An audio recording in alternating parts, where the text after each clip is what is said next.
Hey everybody, happy Halloween! Huckleberry says happy Halloween too. It's Romania Black. Well, I'm recording this for Patreon a week early, so technically it's October 23rd on Patreon. But for all of y'all and watching on YouTube, happy Halloween! Halloween's one of my favorite holidays. I love it. I love getting dressed up. I didn't really dress up last year, so this year I thought, why not? I've got the hair for it. Let's just be Nobara for Halloween. And I'm so excited. I love it. So, got some stuff on the channel for Halloween, but we're talking about Bungo stray dogs today. And I'm so excited for this episode. Episode 7, Fitzgerald Rising. It's not the Rule of 8 yet. We've not gotten to Rule of 8 yet, but Fitzgerald Rising. I have been wanting Fitzgerald to get back into the fray ever since he disappeared at the end of season 2. I love Fitzgerald. He's a great villain. He's so goofy and his power's so goofy. Fitzgerald's not necessarily goofy. He's very arrogant and like over the top, but in the best way. And I really missed him. And I feel like with Fyodor getting introduced a few episodes ago, we're going to talk about that. But with Fyodor being introduced a few episodes ago, I feel like we need a little bit of levity because Fyodor seems like a very serious villain that's going to be problematic. And so I'm like, I don't know if we need to go totally into the darkness yet. I want a little bit of fun, and Fitzgerald's a lot of fun as a villain. Very shonen. I like it. I like it a lot, even though this is technically a sign-in, whatever. But anyway, so yeah, the last couple episodes have been very strange. I love them. I absolutely love them. They're such odd episodes, and they're all kind of very piecey, I guess is the best word for it. They're just not even episodic. They're just all kind of like chopped together. I like it. I like the side stories we've had. I really like, but it's very odd because we're past the halfway point of season 3 and we've just been introduced to Fyodor. We haven't really seen him doing things. So I'm very curious about that. And I've had a few people comment back in episode 4, a few people on YouTube were commenting about how the manga goes into a lot more detail and the anime kind of picked and choosed what they put in the season, which makes me a little nervous because that means that it makes me question whether or not they're going to do a season 4 if they were this picky and choosy now. I don't know how I feel about that. Don't spoil me on what happens the rest of the season, but in any case, I do think I want to keep reading the manga. Now, whether I react to the manga volumes on here or I do a soapbox, I'll probably put on Patreon to figure out what we want to do, but we'll cross that bridge when we get to it. But I'm excited for Fitzgerald. I thought that Louisa has been searching for him, so that's very curious. So I'm very interested in knowing what all has been going down with Fitzgerald and what all part he has to play in all of this. It says Fitzgerald Rising, which means he's probably going to get money again somehow, or he's going to be trying to get money. But when we last left him, he was kind of like he was broke, and Steinbeck was going to try to work his way up the ranks. So I'm curious to know where that went and what all ended up happening there. So I don't know. But anyway, happy Halloween, everybody. And so let's get into this, shall we? We are going to watch episode 7 of Bungo Stray Dogs, season 3. Here in 3, 2, 1, and let's go.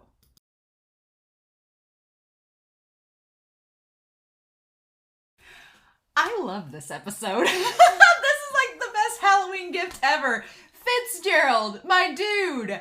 I kind of love Fitzgerald now. I've always liked Fitzgerald as a villain.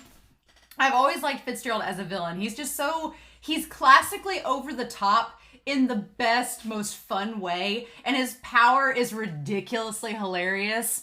And so I liked Fitzgerald throughout season 2. He was one of my favorite parts of the season, honestly. And I was really sad to see him get defeated at the season finale. But the season finale of season 2 is so perfect that it all just kind of like comes to a head wonderfully. But what I love is that I'm a sucker. I'm not a sucker for a villain redemption arc necessarily. That's not what I'm a sucker for. I'm a sucker for the villain rising back up. Kind of like the same thing with a hero. When the hero's down on their luck and that they're the low. I'm all for a character that's at their lowest point, whether it's a hero or a villain, when they're at their lowest point and they somehow work their way back up from nothing, from the ground, and start back from scratch. I love that. And what I love even more is when it happens and it doesn't compromise their character. Because that's kind of what I get a little frustrated with villain redemption arcs, because it kind of like sometimes if it's done poorly, I feel like it takes a character and the traits that we know them for, and it just kind of throws them out the window. Like, now that I think about it, if Fitzgerald and Louisa had gone to the agency, that wouldn't have made sense because that would have compromised Fitzgerald's entire character. That's not what he's about. But with this, Fitzgerald, we find out a lot more about, we get a lot more with his character, and we see him go from his bottom, his lowest point, and rise back up to prosperity, and it doesn't compromise his character, who he is, who we've come to know over the past season. It doesn't compromise that at all. It still stays completely in character. It makes sense, and it also makes sense why Fitzgerald became the power that he was and the leader that he was, because it's not just that he has money, but that he's smart. He's smart, and he has good instincts, and he's a good leader, and he knows how to invest things well. I like that a lot about him, and it kind of ties back to Jay Gatsby and The Great Gatsby and everything with him. But this episode was so good. I loved this. Louisa and Fitzgerald, huh? Louisa and Fitzgerald. I ship it. I mean, I know Fitzgerald loves his wife dearly, but it seems like he's estranged from her. So if, things didn't work out with him and Zelda, would I ship him and Louisa? I think I would. But I also like them just as friends, just as like platonic besties. So I like that we keep getting callbacks to Dead Apple. We keep going back to the slums. We keep going back to the same place that we saw in the 15 arc, where Octagawa and Geen are from. It all ties back to this place rather interestingly. So I like that we keep getting callbacks to that. It's very interesting. And so and poor Louisa, her just like looking for Fitzgerald and thinking of where he could be, and this being the opportune place. Like I said in the reaction, I really thought when we got this like Fight Club montage that it was going to be like Fitzgerald with like his sleeves ripped off, like battling these guys for money. That's what I thought, but Fitzgerald's maybe a little too dainty for that. Too much of a diva for that. Instead, he's just asking for spare change, and I love it. I love him just down on his luck with the 5 o'clock shadow, looking all pitiful with his torn sleeves and everything, and his suit jacket and everything's gone. I love it. What I love more, though, is the scene that follows the OP where we have him and Louisa sitting next to each other and just talking. One thing I really love about series like these is when these characters that have such big, giant personalities get to interact with one another, and we get to sit down and talk to them. And Fitzgerald talking with her, and Louisa being like, I had faith that you were safe, and her like doing her analysis. And so, yeah, that was the thing. I was always like, how is Fitzgerald going to survive? Because we saw his power disappear at the end of episode 12 of season 2. So I was like, how did he survive? Hadn't even thought about the wedding ring. Hadn't even thought about the wedding ring. And the fact that that the wife, that he gave it up to save himself, or that she gave it up to save himself. I don't know. And I like that Louisa, she's like, the guild needs you back, but so do I. And then, of course, Fitzgerald tries to like turn her away, like, nah, the man that you knew is no longer. I'm just penniless and a pauper and blah, blah, blah. The burnt crumbs of a man who lost all his fortune and status and who failed to save his wife. And that's kind of a tie to Jay Gatsby and The Great Gatsby, because Jay Gatsby is smart and uses his intellect and prowess to help get all this fame and fortune. But at the end of the day, he kind of ends up just a wash of himself because he can't be with Daisy. And so that kind of connects to this. But then I like that line, in this nation, they burn the remains of the deceased Louisa Kuhn. So he's just resigned himself that he's just going to burn and become ashes now that he's a shell of what he once was. And she's like, and I like Louisa's like, it's only money you lost, only status. And he's like, that's all I was. So that's all that gave me value. And she's like, no, it was your leadership abilities, which I totally agree with. I'm like, Fitzgerald has intellect and leadership skills, and he's a natural born leader, and can just get stuff done. I like it. But yeah, the whole first part of this episode, I was convinced that they were going to go and get the agency to help, but that would be, it's too soon. It's not been long enough since that battle. They would totally turn them both in. Lucy hasn't committed egregious crimes, so her being in the coffee shop isn't that big of a deal. But, And I like that Atsushi's like, did anybody in the guild make coffee? And then it was Louisa because she needed it for... I love Louisa's ability. That's so cool. The tricks of it that she has to be by herself in order for it to work, because it's like makes her... It makes sense that she has to be by herself because she stops time in that little space, and her stopping time allows her to research and get more time to do things. It's so cool because it suggests that Louisa's just really, really smart.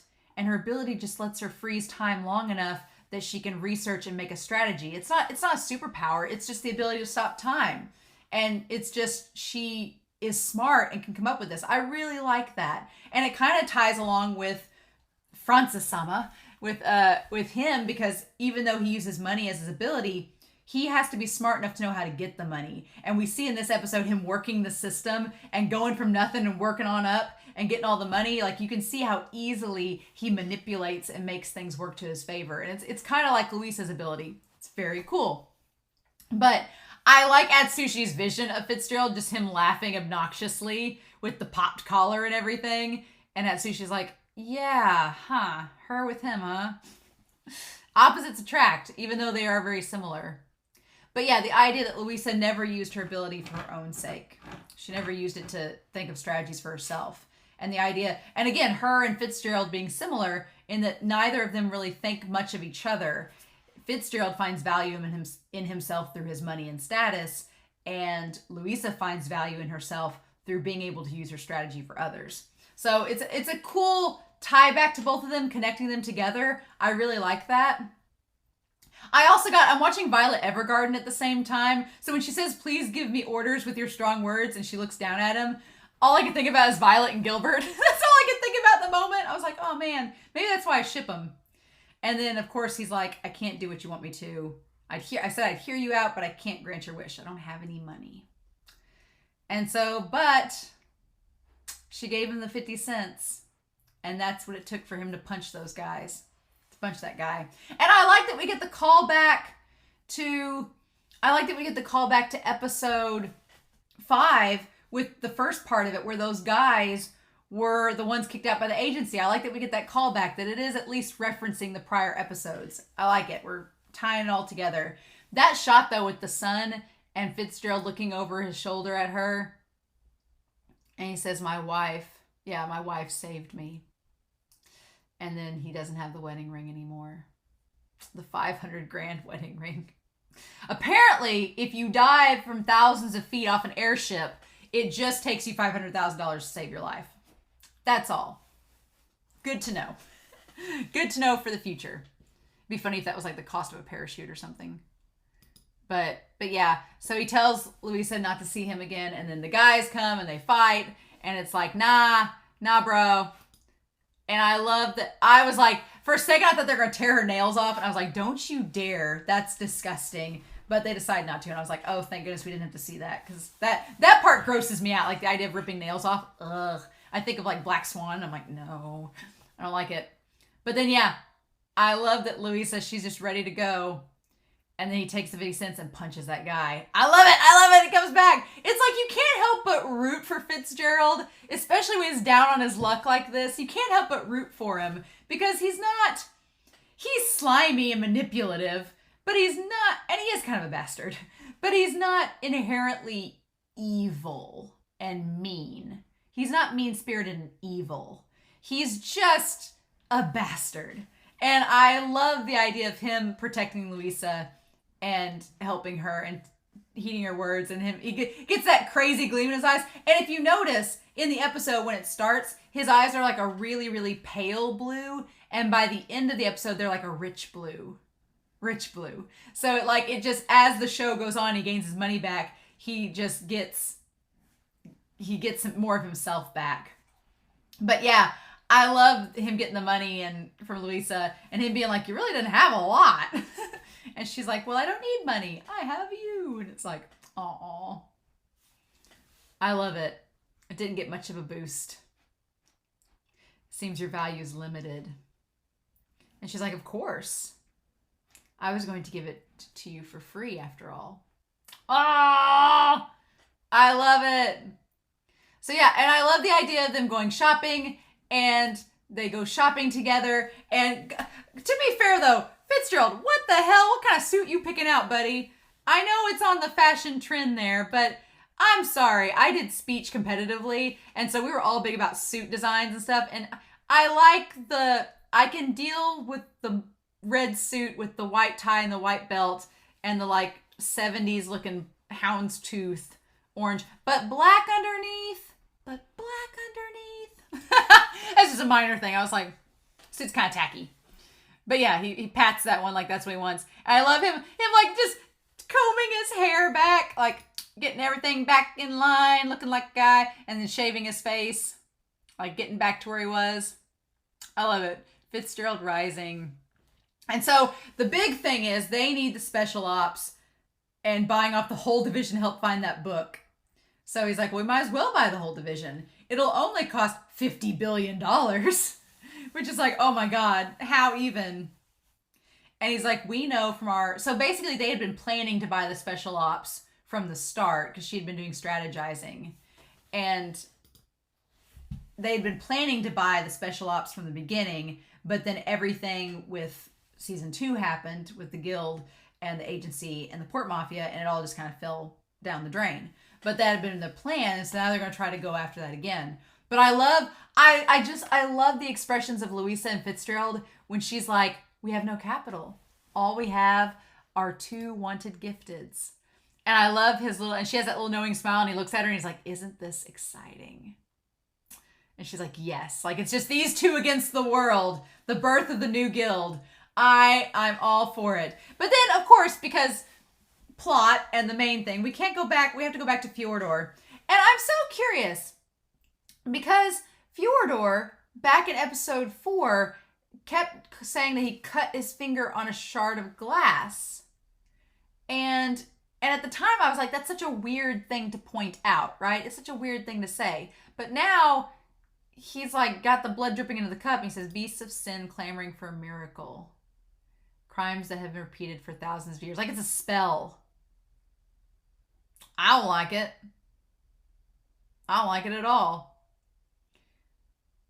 And then it's almost complete. I don't know what that means. What's this blood in the cup, in the gauntlet? I don't like the blood in the chalice. I don't like it. It's weird. I also realized that Fitzgerald, his suit, as tacky as it is, it matches Louisa's outfit. The color scheme and everything. Aww. It's kind of sweet. I ship them. I really ship them after this episode because they're taking on the world together. Him and Louisa. Top gifted of the guild.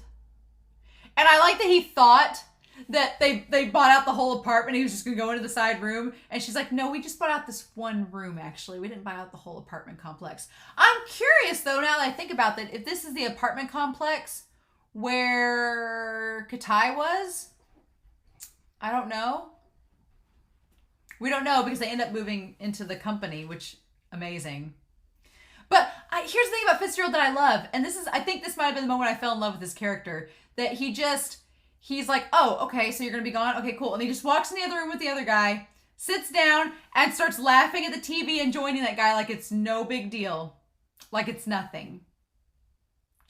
That's the type of character he has. He's adaptable. And that's kind of ties into him getting the money. He's adaptable and he does whatever he needs to do to get the resources he needs. And I love that about his character. I absolutely love it. And seeing her ability, and it kind of makes sense why she's so quiet. And it doesn't allow me to predict the future based on existing information. It just slows the flow of time to 1/8 of a thousandth.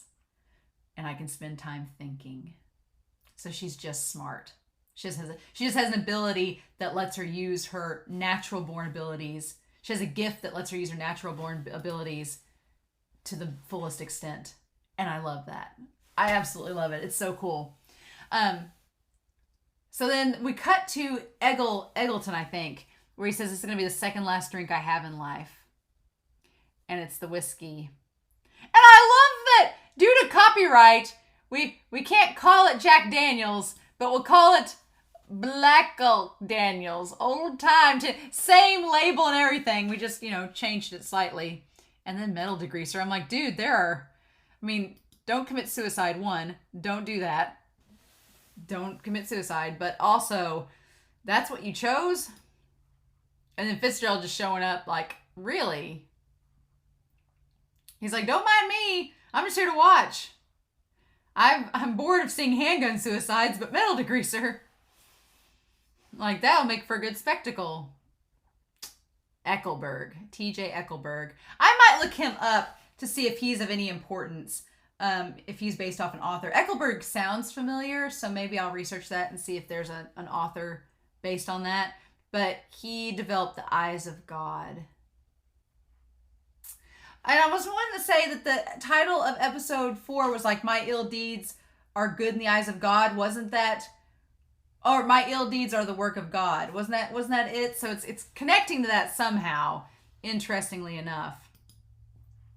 And so, yeah, so he basically is like, I need you to stick around because I'm going to help you. I'm going to buy your stuff. And it's all a big elaborate, like, Louisa helping him figure out the elaborate plan of how they can rise back up in the ranks and get all this money by figuring out who the murderer is and blaming the chairman and getting his stocks to fall, then buying the stocks. And it's genius. I love it. I also love that Fitzgerald, the concept that Louisa figures out when she's like, oh God, he's been rich for so long. He's just bought things whenever he wanted to. And he doesn't realize what actual shopping is like. Oh God. And he buys it. But again, he does the 3-for-1 deal. So he got the pots, but then he also got the recorder. So I like, it's a little Dawes I like, that kind of like trolling, but there's a actual means behind it. I really like that. And then, yeah, God, when this show wants to be beautiful in its animation, it really goes all out. I love the scene where he's meeting with the chairman and the lighting, like it's sunset and there's the oranges and reds. It's so pretty. And just getting that contrast with Fitzgerald's blue eyes. I really love it. And of course, right, I love that the office they end up having at the end of this all is just adjacent from where the Port Mafia is. And they can see them all. It's like, really? For realsies? Are you sure? I kind of love it. I'm kind of all about it. But yeah, that's just the whole framing thing. And I was wondering, I was like, how are they going to pin it on him? Because like Louisa said, she's like, I'm not a detective. And he's like, but we know someone who is. And for a second, I'm like, are they really going to go to the agency? But I forgot about Poe. I forgot about Poe and Carl. Carl, he's there. That damn raccoon. I love that his actions.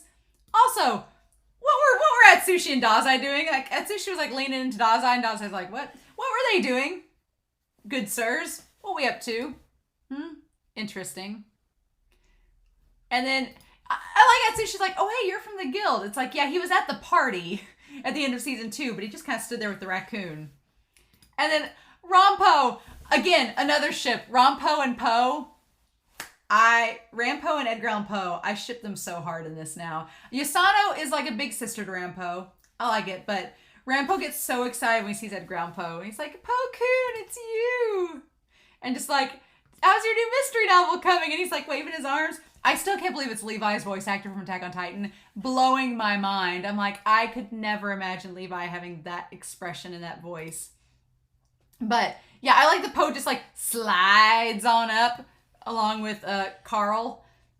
And Poe's so disappointed. He's like, Rampo's like, it's not your new novel? And then of course, they bait him into solving the mystery because he's like, I just need somebody to solve this. Now, Poe's suit, I like that suit. The ivory with the green and the two-tone works surprisingly well. Fitzgerald should take some fashion lessons from Poe because even the bow tie works good. And then Rampo's like, I figured it out in 2 seconds. Here it is. And so, yeah. Oh, my gosh. Poor Eckelberg. And then, yeah, the chairman thinks he's getting off, but not according to Fitzgerald. Fitzgerald pays him off. He pays him. Yeah, I love it. A lot of money for that code. He's like, I figured it all out. So if you pay me off with $400,000, I guess I'll let it go. But then, and so for a second there, I was going to be kind of disappointed in Fitzgerald's character because I thought for a second he was going to let Eckelberg die. I thought he was going to actually take, because the way they frame it in the episode, they frame it like he's actually going to take the money and he's going to let Eckelberg die. And I was like, are you really? No, I'm not suggesting that Fitzgerald was going to be kind-hearted and save Eckelberg out of the kindness of his heart, but what I'm suggesting is I think Fitzgerald was going to use Eckelberg because he made the eyes of God. He's like, I want to keep you around. You're a smart engineer. You can do things for me, like Louisa. So I love it. So for a second, I thought that he was actually going to let him die. And I was like, really? Because the episode does a really good job of making you think for a second that Fitzgerald's just going to walk off. And I love this idea that the truth isn't worth a penny. Your own profit, money is everything. And then the chairman's like, you're right. I've seen those eyes of yours. You think the lives of others aren't worth trash. They're the same eyes as mine. And Fitzgerald just has that shit-eating grin where he's like, keep telling yourself that. And then, of course, it's like they have the moment where it's just so meta in that second where he's like, he gives him the check and I'll help you cover up everything. This is why it's hard to stop being a villain. And he goes, indeed. And it's like, oh, honey, you don't even know. I'm about to frame you too. It's like, this show and its fishbowl angles though, it was a little much with that. I get that he's about to be convicted, but it was like, they did super zoom on that. And then of course, Fitzgerald, being the most dramatic diva possible, is like, objection! I felt like it was Ace Attorney or something. I haven't watched Ace Attorney, but I know the memes. I was like, oh my God. It's like, you're not even using the right terminology in this moment. We're in the middle of a trial. And he's like, when I'm in the room, I make the rules. Listen up, incompetence. I missed that. When I'm in the room, I make the rules. God, I love Fitzgerald. I love him in this show. He may be one of my favorite characters, especially after this episode. And then, yeah, he does the whole thing.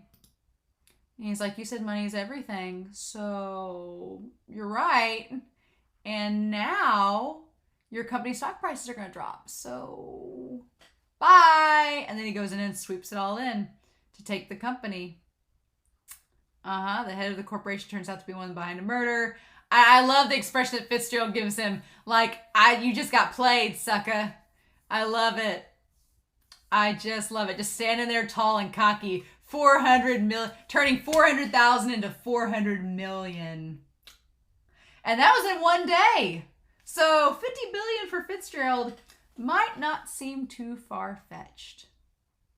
But the question is he going to get enough money during this season to buy the special ops out? Or are we going to have to traipse into the manga to get that? And that grin, that just shit-eating grin. I love it. And he's got his money back.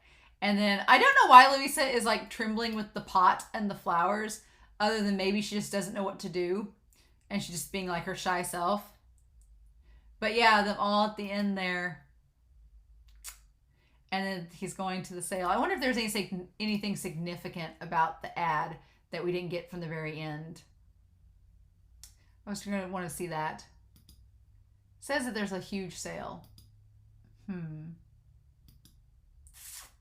Man. I loved this episode, and I love Fitzgerald. He's wonderful. I love his character.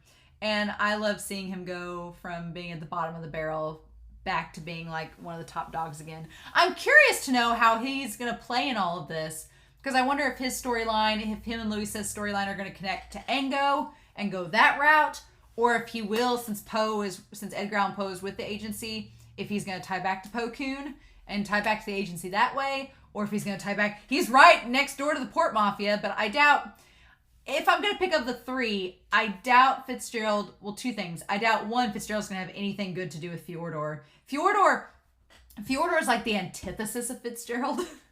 He's like the exact opposite of Fitzgerald. I wouldn't be surprised if in the manga, if we don't get into season 3, I wouldn't be surprised if Fyodor kills Fitzgerald, to be honest. That would suck, and I don't want it to happen. But Fyodor is the antithesis of Fitzgerald. Fitzgerald's all obsessed with status and money and whatever comes from that. Fyodor doesn't care about money at all. he doesn't care about money in the slightest. So their whole characters seem to be total opposites of each other. So I don't think Fitzgerald would side at all with Fyodor. I don't think Fitzgerald would interact well with Maury and them, because Maury would still be like, Maury would have the mindset of, you're a threat, let's get rid of you. The special ops, I'm curious to see if he tries to interact with Ango. I think it's either going to be him and Louisa and them are going to try to infiltrate the special ops, and that they're going to have a subplot with Ango, or they're eventually going to try to get back with Lucy, and the guild's going to get involved, because he's rebuilding the guild slowly but surely, and he's got Eckelberg on board, so I want to research him for the next episode. But even though we don't know the name of his ability, though, so maybe I'll hold off and wait. Maybe I'll wait since we don't know his ability. But yeah, I love this episode. I'm curious to see how he's going to tie into the rest of the story. Fyodor's planning something. We don't know what, but he's planning something. But I love this episode. This is probably my favorite. This is one of my favorite of the whole season, actually. This was so much fun. And I love seeing the character growth with Fitzgerald and seeing him go from point A to point B. It was awesome. A perfect Halloween episode, if I do say so myself. So, oh my gosh, I'm curious to know your thoughts down below on what y'all thought of this episode. Chef's kiss for me. But I hope y'all have a wonderful Halloween. I hope you have a safe Halloween. And I hope you have a wonderful week afterwards. So, in the meantime, I'll be back soon next week with episode 8 of Bungo Stray Dogs. But happy Halloween, everybody, and I'll talk to y'all again soon. Bye.